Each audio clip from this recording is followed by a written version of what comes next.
Hello, you fine folks, and welcome to a brand new series. And this series is going to be Fire Emblem Path of Radiance, Iron Man.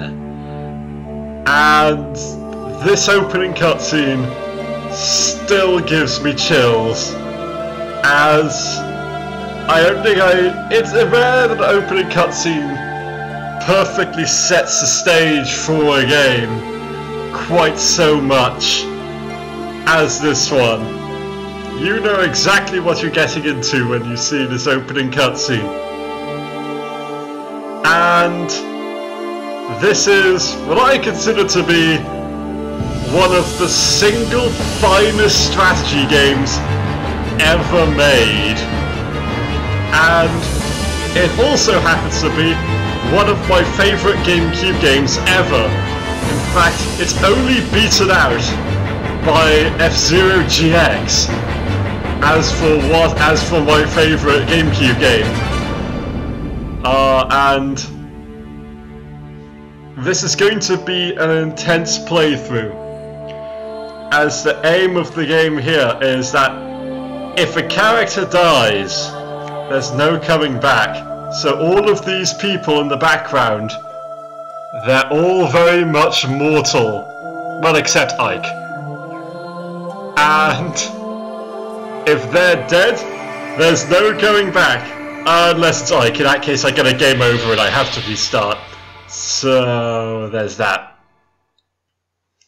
So this is actually post-commentary, as all the audio messed up and I didn't want to re-record the video to go with it. So here I am mulling over which difficulty to take. I was thinking of wimping it to going normal, but I was like, no, we're doing proper. We're doing it properly. We're going hard mode Iron Man. And here we have the opening cutscene of the game, which is very weird because you don't really see FMV cutscenes in Nintendo games very often, which is kind of a shame because I think they're quite good at it. Well, Ike? There is Grail, and here is Ike.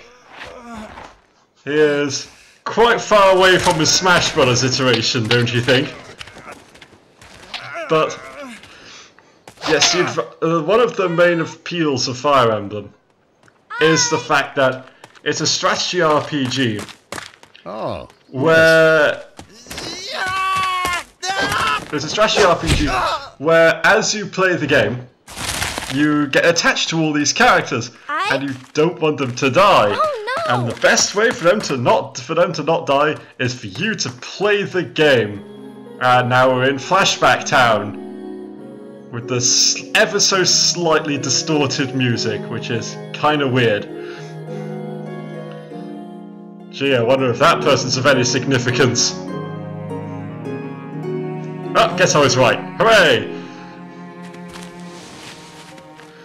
But yes, we've been introduced to Ike's immediate family right now. So we have Mist, his sister, over there.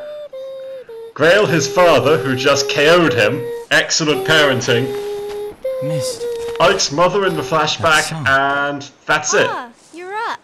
About time. I also came to the stunning realization I'm not sure if that's the same voice actress who voiced the girl in Mario Tennis. I can't remember her name. I think it was Plum. And here we are, the prologue of the game.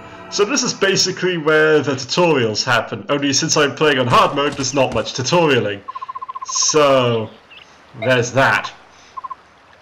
Now, if you're wondering why there hasn't been many Hearthstone videos recently, it's because my recording software had decided that it doesn't want to play Hearthstone unless it's in like 1 frame per second, which is pretty much unwatchable and unplayable. So while I'm fixing that problem, I'm going to be playing Fire Emblem. The weird thing is that problem only seems to be affecting Hearthstone. Weird, huh? But enough about Hearthstone, let's talk Fire Emblem.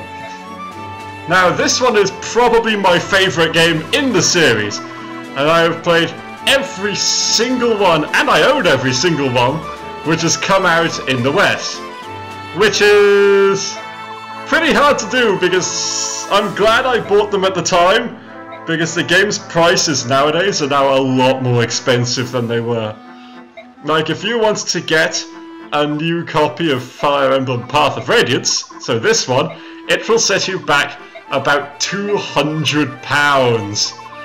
And we got, well, my family and I, got us for a whopping €40, because we got our copy is French. And due to a weird quirk, well, not a weird quirk, a very good feature, is that in the European regions they have, I know back then, I'm not sure if they still do it now, they had 5 languages built into the game. So if you got, say, a copy in France and put it into an English GameCube, it will run in English. And vice versa. Which I think was really cool, because back in like 2005, games were a lot cheaper in France. Now it's the other way around, it's a lot cheaper over here. But at the moment I'm playing around with the options and taking a peep at the win condition. So here's the map, and I'm now going to move Ike along to face my good friend Boyd for some good old-fashioned training. So here we are. Now, notice Ike effectively is using a stick, but Boyd seems to be just using an axe. I feel that's a touch unfair. I mean, they could have at least made it look like a club for the practice axe. I mean, come on. So yes, as you can quite possibly see, it's a turn-based game, as I'm good at turn-based games, unlike real-time games, which I tend to be terrible at. Oh, but Boyd went down, but we had the advantage in that particular fight, which I'll go over next episode, so I don't need to repeat myself here. Unless the audio is screwed up, and I'll do it in post again. But I'll save it for next time regardless, because it doesn't really necessary right now. So as I said, the point of an Iron Man playthrough is that some people, like me, like playing games with stakes involved. So I enjoy playing XCOM on Iron Man as well. And XCOM is hard, and so is this. I tend to like the super hard Nintendo games, as my top 3 Nintendo franchises are Advance Wars, Fire Emblem, and F-Zero. And none of them are considered to be particularly easy when, from an outsider's perspective. They're very difficult to get into, and that's not just because they've only released one game from any of those series in the last 5 years. No, nothing to do with that. I'm not bitter. Honest. Over here I'm going on, the reason I'm hovering here is so I can go over about these boxes. So, the blue box is Ike's stats, the red stats are Grail's stats. Now we're looking at Grail himself. So you get to see his class, here's the hero class, and here's the discipline skill. So ultimately what the stats mean is that HP is Ike's HP in the blue section, MT is how much damage he will do, hit is his chance to hit, and crit is his chance to critically hit, which will do 3 times normal damage. And the stuff in the red box is Grails. Now, it's a good thing Grail's suppressing his own skill for this scenario, otherwise we'd be wrecked. Wouldn't even be close.